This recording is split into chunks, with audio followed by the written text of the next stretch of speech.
Reka nguhereze ikaze wowe ugeze kuri uyu muyoboro bwa mbere, ngira ngo nkwibutse ukore subscribe, like, share ndetse na comment, maze wiyumvire ibintu bitanu bikwereka yuko ubukire buri hafi. Nubwo rero uyu munsi ushobora kuba udafite amafaranga, ufite aciriritse se cyangwa nta nayo ufite, ahangaha twaguteguriye ibintu bitanu bikwereka yuko ubukire buri hafi, ugiye kubona amafaranga menshi ndetse ugatera imbere nawe ukitwa umukire. Ikintu cya mbere rero reka tugitangirireho twihuse, ni ukubona inzira. Ikintu cya mbere rero ni ukubona inzira. Mu mutwe wawe rero uzahita ubona hari inzira nyinshi cyane, utangire kubona harimo umuhanda urambuye ukwerekeza ku bukire. Ni inshuro nyinshi rero abantu batekereza gukora ibintu ariko akumva nta nzira, akumva nta cyerekezo, akumva mu by'ukuri nari kumva n'uburyo ki azabikora, ariko igihe uzaba ugiye gukira uzatangira kubona inzira, ubone inzira ngari ndetse umuhanda mugari ukwerekeza kuri ibyo bintu uri gupanga, yaba umushinga se cyangwa ikindi kintu ugambiriye gukora, uzatangira kubona inzira ngari uzabinyuzamo kugira ngo ubashe kuba wabigeraho. Ikindi kintu cya kabiri rero kirajyana n'iki cya mbere, ni ukubona imbogamizi mu nzira ufite. Rero icya mbere numara kubona inzira uzatangira kubonamo imbogamizi nyinshi.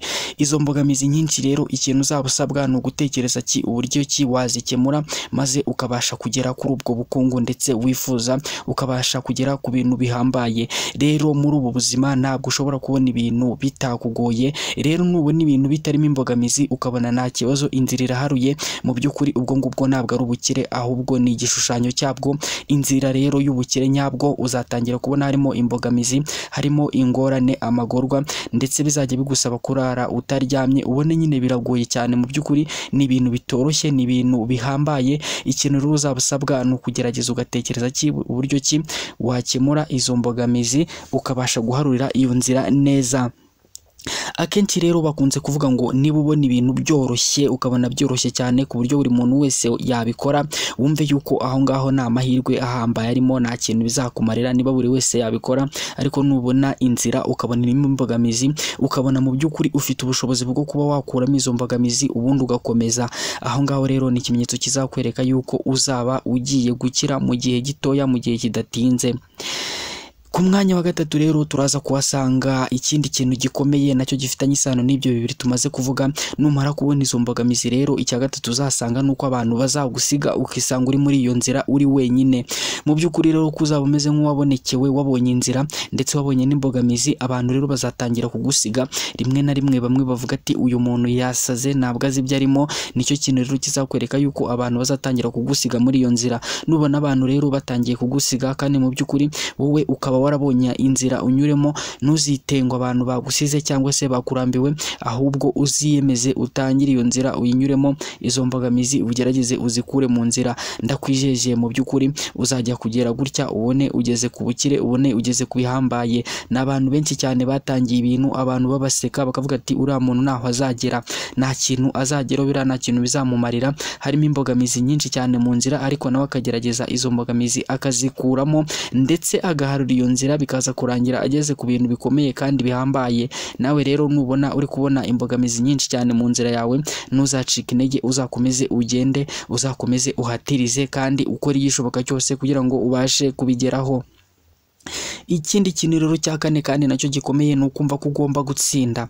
Izo mbogamizi rero numara kuzibona ndetse n'abantu bagusize, ari indi mitekerereze uzagira, ukiyumva muri wowe ko ugomba gutsinda. Umunsi rero wumvise umutima wawe ukubwira ati ibintu ugomba kubigeraho, ugomba gutsinda nta kabuza, wumve yuko watangiye gutera intambwe werekeza ku bukire, watangiye kurira podium, wurira hejuru ku bukire. Ubukire rero ni nka esikariye, niba wiyumvamo ibi bintu uzatangire kumva yuko ari kidasanzwe kigiye kuba muri wowe, ari kidasanzwe kigiye kuba ku buzima bwawe. Iki rero ni kimwe mu bintu by'ingenzi ugomba kuba wazirikana, cyangwa se ugomba kuba wamenya ikintu bita gutsinda. Uyu mutima, uyu mwuka ukumva neza ko urimo, ukumva ko mu by'ukuri muri wowe wifitemo ikintu bita intsinzi. Niyo abantu baguca intege ukumva yuko utabyitayeho, ahubwo gutsinda akaba aricyo kintu ushyize imbere. Iki ni kimwe mu bintu rero bizakwereka yuko uri mu nzira nziza ikwerekeza ku bukire.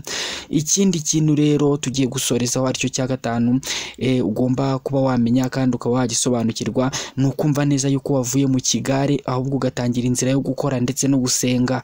Umunsi rero wavuye mu kigare ukumva neza yuko ibintu ugomba gukora ugomba kubikora nkawe ubwawe, ukirinda kugendera mu kigare, ukirinda amagambo y'abantu, ukirinda ibintu uba ugenda ubona bigutwarira umwanya, bigutesha umwanya. Iki ni ikintu cyiza kizakwereka yuko ugiye gukira, ni kizakwereka neza yuko Imana iri kuguhamagara ikakujyana mu nzira ikwiye. Imana rero nibi igiye kuguha ikintu gikomeye, birumvikana yuko ibanza no kuguhindura wowe ubwawe kugira ngo icyo kintu ubashe kugifata kandi ukirambane ukimarane igihe.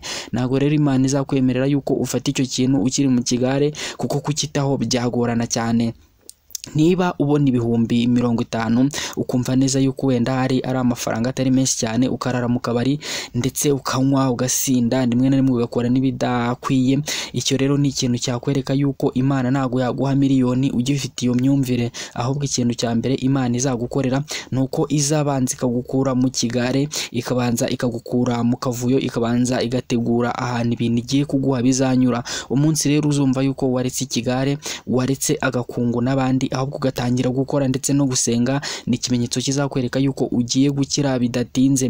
Ibi rero ni bimwe mu bimenyetso bikwereka yuko ubukungu buri hafi yawe, uri hafi kuba watera imbere ukabona amafaranga menshi cyane ndetse ugakira nk'abandi. Ariko mu by'ukuri ibi nibyo abahanga bagiye bakomeza kugenda bagaragaza, nubwo hari n'ibindi byinshi cyane bigiye bitandukanye nabyo tuzagenda dukomeza kurebera hamwe. Niyo mpamvu rero natwe tukwibutsa ngo kora subscribe, like, share ndetse na comment kuri iyi channel On Top TV kugira ngo amakuru yose tuzajya dushyira ajya kugeraho 5 kuri 5. Turagushimiye rero wowe aho uri kudukurikirana uherereye hose, waba uri mu Rwanda, mu mahanga, mu Burundi se cyangwa se ahandi hagiye hatandukanye. Turagushimiye yuko wabanye natwe muri iki kiganiro. Reka dusubire rero mu bindi biganiro, ariko mu by'ukuri reka dukomeze tukwifurize imigisha ndetse n'amahirwe, gutera imbere mu by'ukora, ubashe kuba wabona amafaranga menshi, ubashe kuba nawe wakwitwa umukire, nawe wakihaza ukagura ibyo ukeneye utarinze gusabiriza, utarinze gutega amaboko, kuko mu by'ukuri iyo umuntu yihagije yishoboye aba ari ikintu gishimishije ku kigero cyo hejuru.